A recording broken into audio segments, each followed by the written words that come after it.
you for joining us for Darryl Turner's 180 Audio, where each week Darryl injects inspiration, motivation, and pure energy into your business and personal life. Your audio will begin momentarily.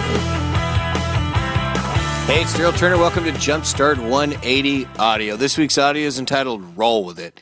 You know, we all face situations that we don't like, right? And I'm sure as soon as I say that, you can think of a situation that you have gone through, maybe even already today, maybe a couple of days ago, maybe a couple of weeks ago, whatever, that you really didn't like the situation. And I want to tell you, if you're in a situation you don't like, you have two choices: accept it or change it. But you don't have three choices. And a lot of people think, well, I have a third choice, Darryl. I'm going to complain about it. Is complaining about it a choice? No, it's not a choice. Why? It doesn't accept it, doesn't change it. It's futile, right? Last night I was trying to get home. I missed my flight. Had a problem in Chicago. I couldn't get to Sacramento. What did I do? I just sat there relaxed while everybody on the plane's freaking out, yelling at the flight attendant. The kid next to me is astonished that I'm not freaking out. And he goes, "How come you're not freaking out?" And I said, "Tell me the good it would do." And he just looked at me, right? And there's another guy, and I said, "Why are you so upset?" And he goes, "I'm just venting." And I said, Are you venting? Because when you vent, it gets out, but it looks like, that's stopping right at your face. And he didn't like that, of course. And, I'm just trying to be funny because hey, we got to laugh at stuff. Well, that guy wasn't in a laughing mood. And I thought to myself, that's got to be miserable when you're just so frustrated that you'll yell at a flight attendant who can't change something. You'll call United who can't change something. And the truth is, they're going to do what they can do. They have limited ability to help, right? There's only so many flights going into Sacramento, going into wherever. For me, I missed my flight. What did I do? I called United. The lady on the phone was super nice to me. She worked through the options. Next thing you know, she says, I just can't get you to Sacramento tonight. I'm really sorry. I said, "Well, can you get me to San Francisco?" She says, "Well, yeah, but that's a different city." I said, "I understand. It's 100 miles where I need to be. But, San Francisco to Sacramento is a lot closer than Chicago to Sacramento. So maybe if I can at least get somewhere in the proximity of Sacramento, I can figure it out from there." And so she works and gets me on a flight to San Francisco. In fact, she books me on 2 different flights to San Francisco to make sure that I made one of them. She was extremely helpful. And she couldn't understand why I wasn't more upset. And I said to her, I said, when we're dealing with situations we can't change, we accept it or we change it. And if we can't change it, we got to accept it, because complaining about it is not an option, because that's not accepting it, that's not changing it, And was I happy? No. Was I frustrated? Yes. Was I a little bit angry? Yeah, I was. I'm human. I was very disappointed. But the reality is, there was just nothing that was going to happen that was going to magically make a new airplane appear and create a new flight plan to Sacramento that night so that I could get to Sacramento. I had to do what? I had to roll with it.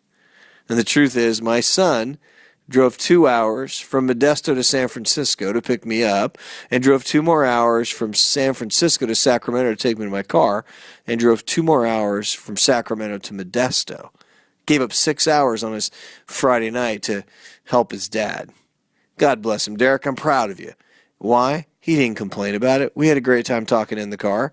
You know what he did? He just accepted the situation as what it was.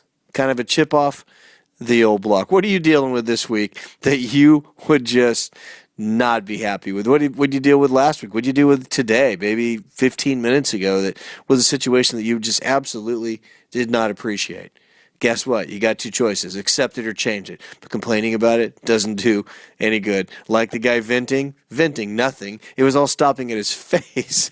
It was so obvious that it was not getting out. He thought it was getting out. He said he made him feel good to vent, but the truth is it made him ugly, because his face turned all kind of weird shapes and different colors, and that wasn't doing him any good. And I'm guessing that all of that didn't get him in home any faster than if he would have just sat there, relaxed, and waited to see what his options were going to be so that he could choose one of them and do the best he could to get home. Your situations you deal with, accept it, change it, but don't complain about it. Just roll with it. Just accept the things you can't change the things you can change, and just roll with things as they come at you to the best of your ability. To the lady at United, Linda Smith in Salt Lake City, thank you so much for the help. In fact, I tweeted it last night, and Twitter retweeted it to 359,000 followers. That's not bad exposure. That wasn't my goal. I just wanted to give this lady some kudos. She did everything she could to help me. She got me close to Sacramento, and today, a day later, not the perfect situation, I will get home. But yet, I would rather be stuck within 100 miles of my house than stuck in Chicago. So I hope this helps you. I hope that you can take the situations that you're dealing with and realize, accept it or change it, but do not complain about it. Folks, if you're dealing with something you don't like, sometimes you just have to roll with it. Thanks for joining me this week on JumpStart 180 Audio. I'll talk to you next week. Thank you for listening to this week's 180 Audio. For any questions or comments, please feel free to email us at info@darrylturner.com. Or you can follow Darryl on Twitter @DarrylTurner. We look forward to hearing from you soon.